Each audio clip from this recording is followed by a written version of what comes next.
The sensors on G1's ship began to make strange sounds as they moved toward Earth. G1 was the commander of the Dominion fleet, a tall man with silver eyes that showed no emotion.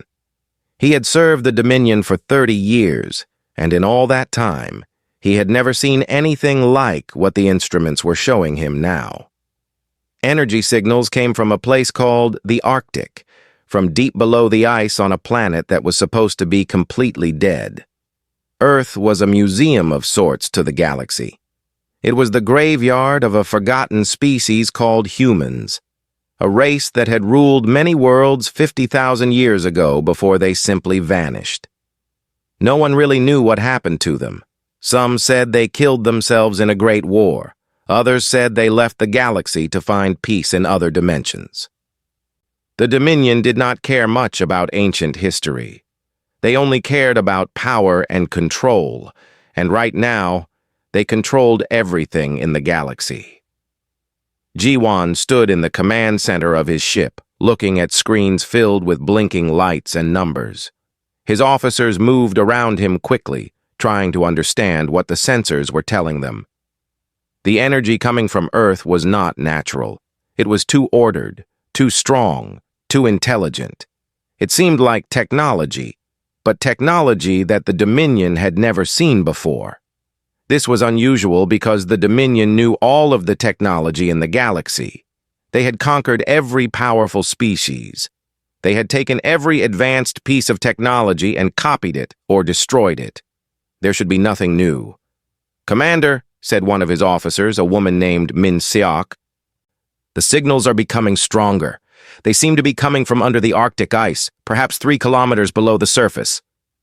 G1 nodded slowly. His mind was already working through what this could mean. There were no human cities left. There were no Dominion bases there. There should be nothing alive on Earth at all. Yet something was definitely sending these signals. Something very old and very powerful. "Prepare a landing team," G1 said. "We need to see this with our own eyes. Gather equipment for exploring underground structures, and bring weapons. I do not know what we will find, but I want us to be ready." Within 2 hours, G1 and a team of 12 soldiers were descending through Earth's thick clouds. The planet was cold and gray, with massive ice sheets covering everything. The beauty of Earth was gone. Now it was just a dead rock in space, a reminder that nothing lasted forever. Even great civilizations fell. The team landed in a large clearing surrounded by high ice cliffs. As they stepped out onto the frozen ground, they felt the cold bite through their suits. Even though the suits protected them, Earth's atmosphere was harsh and unwelcoming. G1 led the way across the ice toward a location where his instruments showed a large underground entrance. As they walked, massive doors began to appear before them, doors made of a material that seemed to absorb light rather than reflect it. These doors were huge, at least 50 meters tall and just as wide. They were covered with strange symbols and patterns. "Nothing we have ever seen," whispered one of the soldiers, a young man named Dae Sung. He ran his hands across the surface of the door but did not touch it, afraid of what might happen. G1 examined the symbols carefully. They were old, very old, but they were also unmistakably a form of writing and technology. Somewhere in the deep archives of Dominion records, G1 had studied Earth's ancient languages. These symbols looked similar to something called Korean, an ancient human language. As the team studied the doors, alarms began to sound inside their suits. The doors were opening. A deep rumbling came from within the facility, a sound like the breathing of something massive that had slept for a very long time.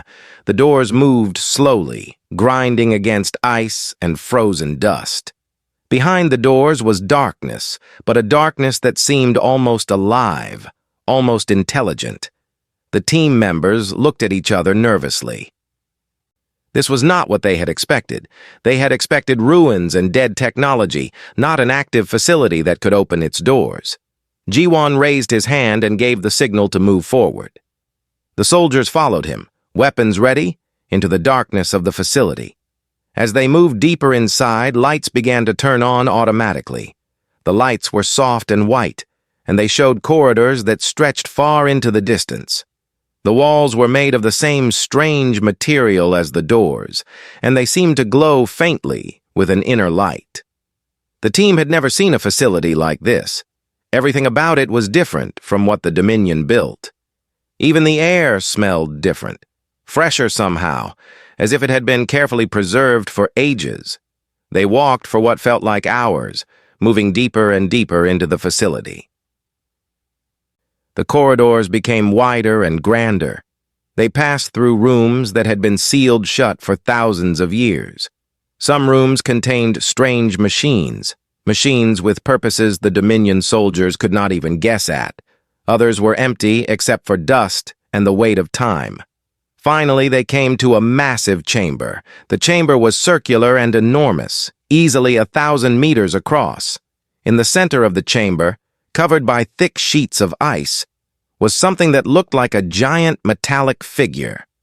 It was humanoid in shape, but much larger and more impressive than any human could have been. It looked like a warrior, a protector, a guardian. Above the figure, ancient lights suddenly blazed to life. The temperature in the chamber began to rise. The ice covering the figure started to crack and fall away.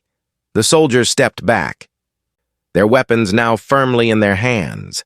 They could feel it then, a presence in the chamber, a consciousness that was waking up from a sleep that had lasted for 50,000 years. In the darkness above the chamber, a pair of massive eyes opened. They glowed with a blue light that filled the entire room. The figure beneath the ice took its first breath in 50 millennia. As it breathed, systems throughout the facility activated. Alarms rang out. Energy began to flow through the ancient technology like blood through veins. The protector of Earth was waking up, and the galaxy would never be the same again. The massive figure rose slowly from the ice beneath the chamber floor. Its movement was smooth and calculated, like a dancer who had practiced the same motion 1,000,000 times. But there was no grace in its awakening. Only power and purpose. Teo, the name was embedded in the facility's computer systems, was the last creation of humanity before they disappeared from the galaxy. He was not alive in the way that living creatures were alive, but he was not dead either. He was something between. Something more than a machine, but not quite a being. He was a sentinel, a guardian, an artificial warrior built to protect a species that no longer existed. As Teo's eyes scanned the chamber, they fell upon G1 and the Dominion soldiers. For a moment, there was complete silence. The soldiers stood frozen, unable to process what they were seeing. They had never encountered anything like this sentinel. Their weapons suddenly felt very small and very weak in their hands. Teo's voice spoke through the facility's speakers. It was calm and measured, but it carried the weight of 50,000 years of sleep and waiting. "Identify yourselves," Teo said. "State your origin and your purpose on this world." G1 stepped forward, trying to project confidence he did not feel.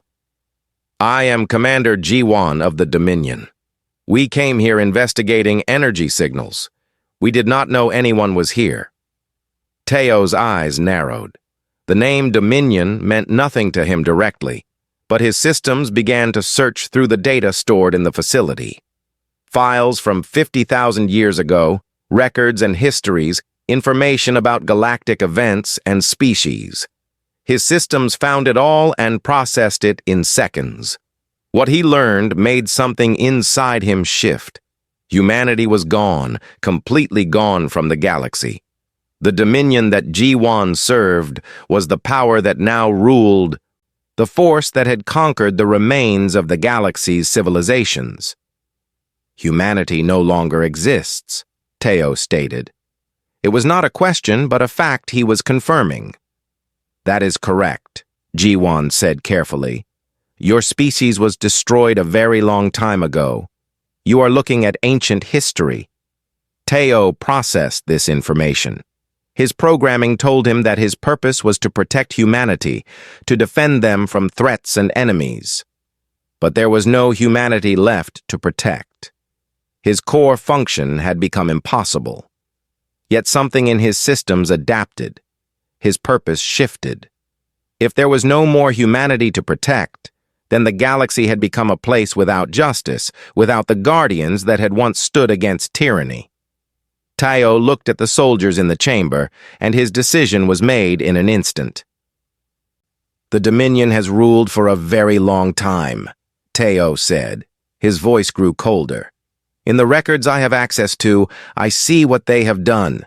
Worlds destroyed, species enslaved, billions of lives ended for power and control. This is what the universe has become in my absence."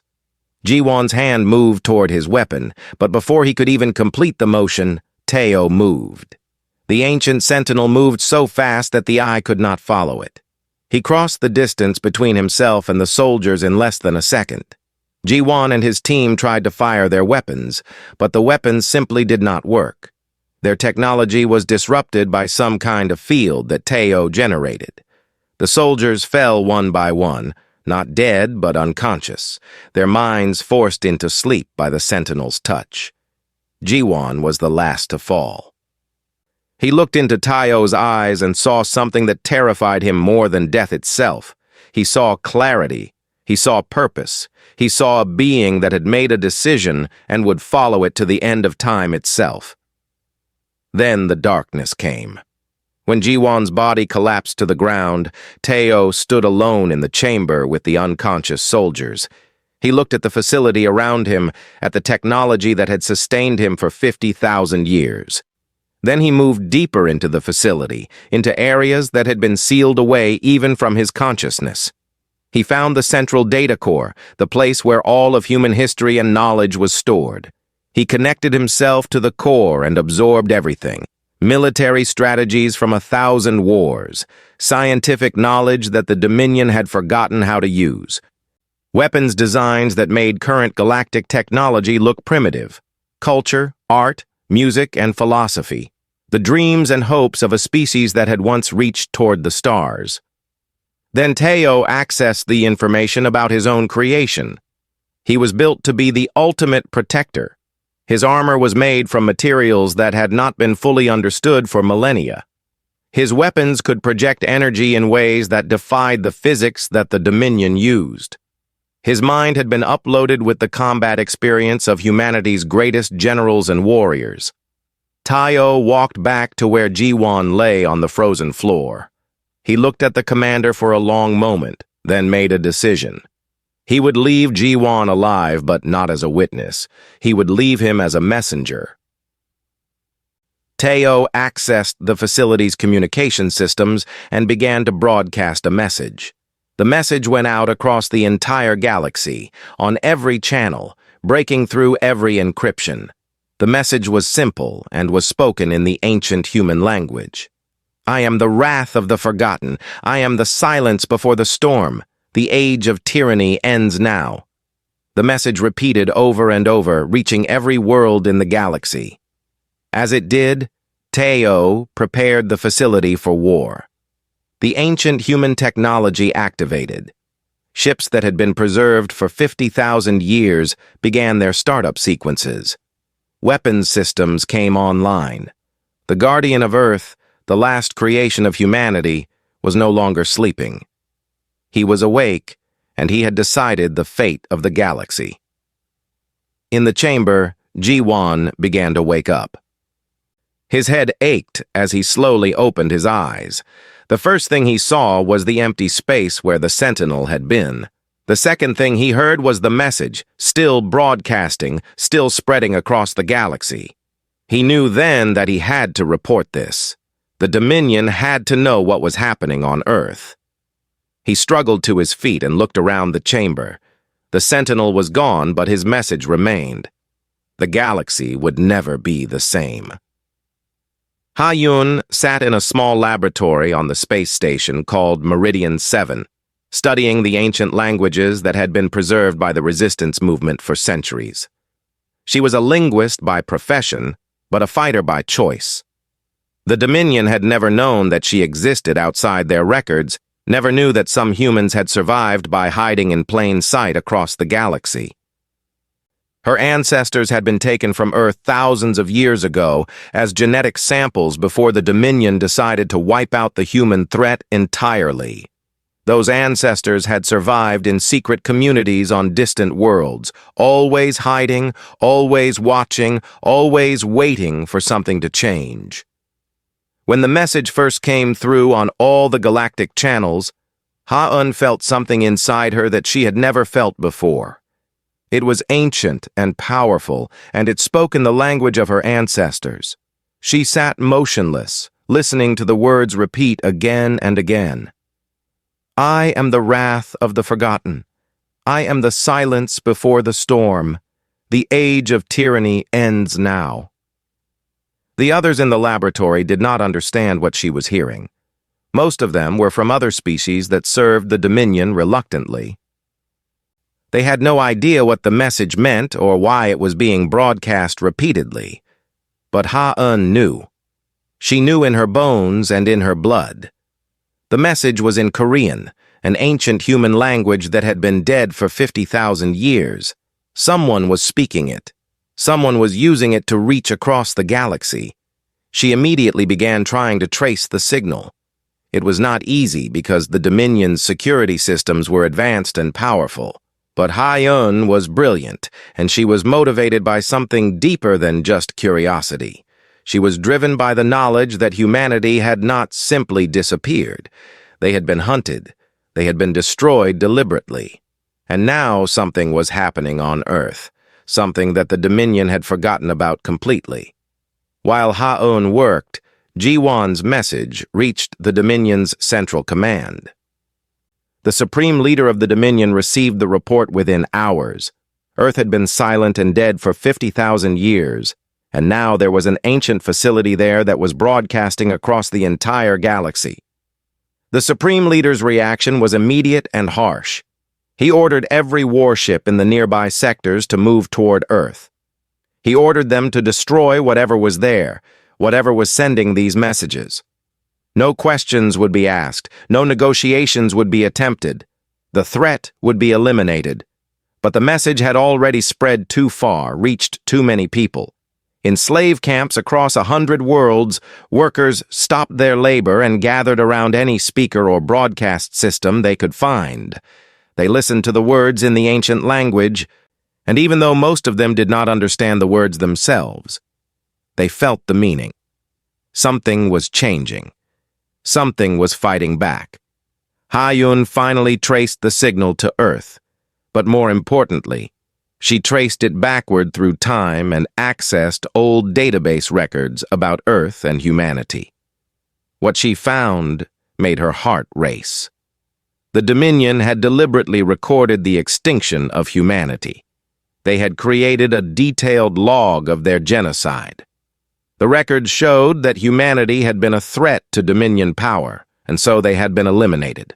The records even showed why. Humanity had achieved a level of technological advancement that rivaled the Dominion itself. Humanity had refused to bow to Dominion rule, so the Dominion had sent fleets. They had destroyed human worlds one by one. They had hunted down the last survivors. They had made humanity extinct. Ha-Un knew what she had to do.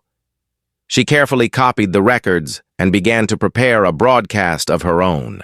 She would tell the truth to every being in the galaxy. She would show them what the Dominion had done. She would show them that they could be free. Before she could complete her broadcast, Dominion security forces came to the laboratory. She had been discovered. But Ha-Un was not captured without a fight. She managed to complete her transmission and send it out just as the security forces burst through the door. The officers stopped in shock when they saw her, because she was clearly human, and humans were supposed to be extinct. As the security forces moved toward her, Ha-Un smiled. She had done what she needed to do. The truth was spreading through the galaxy now.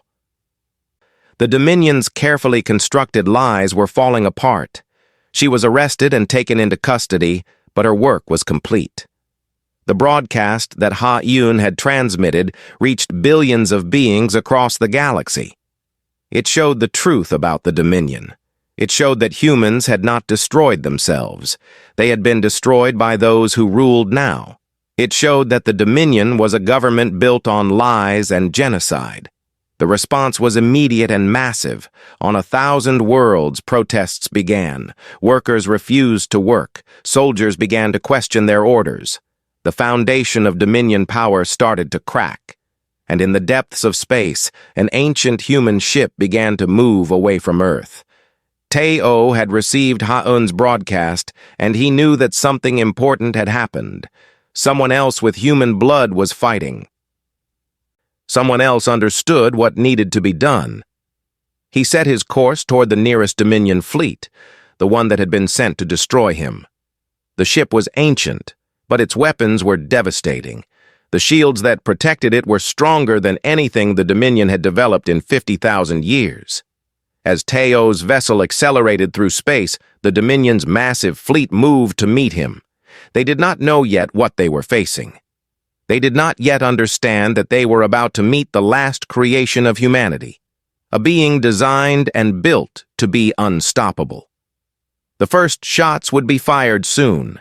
The first battle would prove that the age of the Dominion was ending. The galaxy held its breath as the two forces moved toward collision. The game of galactic politics and power was about to change forever.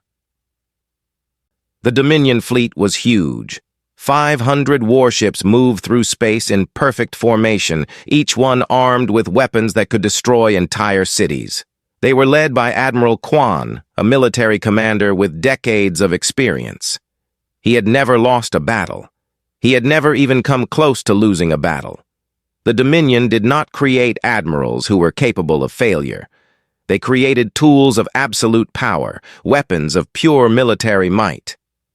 When Quan received his orders to intercept and destroy the threat coming from Earth, he had smiled.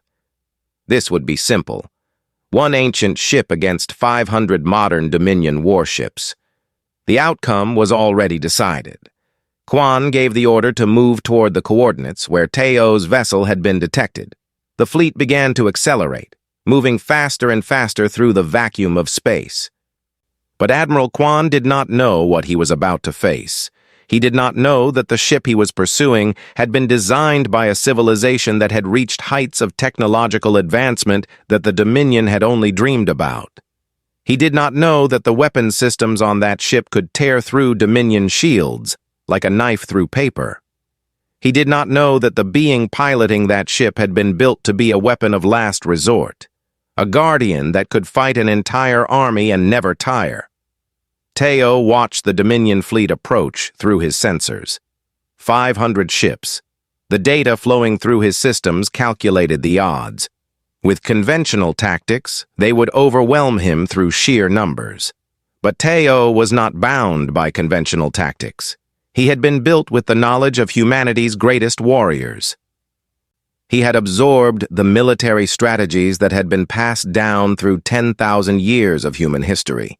He knew how to turn an enemy's strength into weakness. He knew how to make numbers meaningless. As the Dominion fleet came within range, Teo engaged his first weapon system. It was not a kinetic weapon or an energy beam. It was an electromagnetic pulse of such incredible power that it reached out through space itself and disrupted the electronic systems of every Dominion ship within 1,000 kilometers. Alarms rang out across the entire fleet. Navigation systems failed. Communication systems went dark. Weapons became inoperable. Admiral Quan found himself suddenly blind in the darkness of space. His instruments were dead. His communication systems were not responding. He could do nothing but wait and watch as his greatest advantage, technology and numbers, was taken away from him. Then Teo's ship moved. It was fast.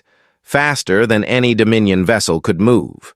The ancient human ship seemed to phase in and out of space itself, appearing and disappearing like a ghost.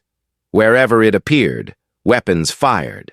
The weapons were unlike anything the Dominion fleet had ever encountered. They did not just damage ships. They seemed to unravel them, to tear them apart at a fundamental level, as if the very atoms that held them together were being ripped apart. Ship after ship began to fall. The Dominion fleet that had seemed so powerful moments before started to collapse. Dominion officers who had spent their entire lives believing in their own invincibility found themselves experiencing something impossible. They were losing. Badly. The ships around them were being destroyed, and they had no way to fight back. Admiral Kwan finally got his communication systems back online. He desperately tried to call for backup, to request support from other fleets, to call for anything that might save him. But it was too late. Teo's ship moved through the Dominion fleet like a hunter moving through a herd of prey. The battle lasted 23 minutes.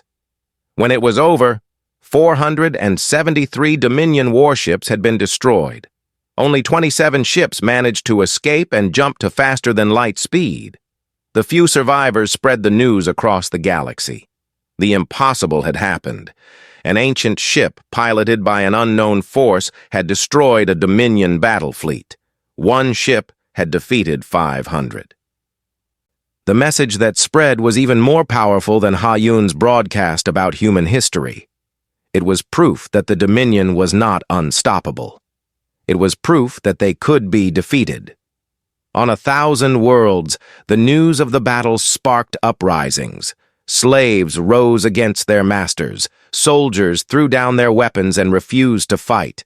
Entire planets began to declare their independence from Dominion rule. The structure that the Dominion had built over 10,000 years started to crumble. But Teo did not stop to celebrate. He had a purpose, and that purpose was not finished. He made contact with the resistance movements across the galaxy. Ha-Yun, who was being held in a Dominion prison, managed to send him a message. She told him about the underground networks of free peoples. She told him about the species that had been enslaved for millennia. She told him that if they could coordinate their efforts, if they could strike at Dominion power bases simultaneously, the entire system could fall. Teo began to plan. He analyzed the Dominion's military infrastructure, its supply lines, its command centers. He identified the key locations that needed to be destroyed. He began to map out a campaign that would cripple the Dominion permanently. In the Dominion's central command center, the Supreme Leader watched the reports coming in. World after world was rebelling. Fleet after fleet was being defeated. The being that they had thought was dead was not only alive, but was systematically dismantling everything they had built. The Supreme Leader realized then that this was not just a military challenge. This was the end. The age of Dominion rule was finishing, and there was nothing he could do to stop it. The Supreme Leader ordered every remaining Dominion force to focus on one goal: find and destroy Teo. Kill the being from Earth before he could destroy the Dominion completely. But it was too late. The genie was out of the bottle. Teo had shown the galaxy that the Dominion could be beaten, and now everyone was ready to fight. The liberation of Ha-Un happened not through a daring rescue, but through the collapse of the Dominion system itself. The prison where she was held lost its power supply when Teo destroyed the space station that provided energy to 3 sectors of controlled space. The guards abandoned their posts, seeking only to survive. Ha-Un walked out of her cell and found the facility in chaos. She made her way to a communications room and was able to contact Teo directly. When they first spoke, Ha-Un did not know what to expect. But what she heard in Teo's voice was not coldness or calculation. There was purpose, yes, but also something else. There was an understanding that he was not just a weapon. He was the last connection to a dead world, the last heir to humanity's legacy. Ha-Yun told him that humanity was not truly gone. They had survived in small groups across the galaxy, hidden, waiting, hoping. She told him that now was the time to bring them all together. Teo accepted her guidance. Under Ha-Un's direction, Dominion worlds began to receive messages in the ancient human language, messages telling them that liberation was coming. Teo's fleets, which he had awakened from the ancient archives on Earth and other hidden human bases across the galaxy, began to move toward the Dominion's core worlds. They did not conquer territories. They liberated them. They freed slaves. They destroyed Dominion military installations. They broadcast the truth about the Dominion's history of genocide and oppression. The Dominion responded by sending everything they had left. Fleets converged from across the galaxy to defend their central stronghold, a massive fortress world called Dominion Prime. It was on this world that the Supreme Leader ruled. It was on this world that the Dominion had built their greatest fortress, a structure that could supposedly withstand any attack. Admiral Quan, survivor of the first battle, prepared the defenses. He knew that this would be the final battle, the moment that would decide the fate of the galaxy. When Teo and the Allied forces reached Dominion Prime, the planet itself seemed to bristle with weapons. Defensive installations covered every continent. Orbital platforms surrounded the world like a metal shell. The combined fleets of the Dominion filled the space around the planet, ready for one final desperate battle. But Ha-Un had a plan. She had been studying Dominion systems for years, learning their weaknesses. She had found something in their ancient records, something that the Dominion had forgotten about. Deep in the core of Dominion Prime was the Master Control Center, where all of the planet's defensive systems were controlled from one location. If they could reach that center and disable it from the inside, the entire planetary defense would collapse. Ha-Un volunteered to lead the infiltration team. She would go down to the surface with a small group of soldiers from the Resistance, and they would make their way into the fortress. While they worked, Teo would keep the Dominion forces distracted with constant attacks on the orbital defenses. The assault began. Dominion warships engaged Teo's vessels in the most intense battle space had ever seen. Weapons fire lit up the dark of space. Ships exploded in brilliant flashes of energy. The battles had been fierce before, but nothing compared to this final confrontation. The Dominion was fighting for survival. They threw every weapon they had at Teo's forces.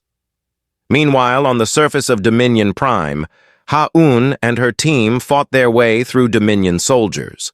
The fortress was designed to be impregnable, but Ha-Un knew every passage, every weak point. She had studied the blueprints 1,000 times. She and her team made their way down deeper and deeper into the fortress, always moving toward the Master Control Center. They faced obstacles at every turn. Automated defense systems tried to block them. Elite Dominion soldiers fought desperately to stop them. But Ha-Un's team was driven by something stronger than fear. They were driven by the knowledge that they were fighting for freedom, not just for themselves, but for billions of beings across the galaxy who had suffered under Dominion rule.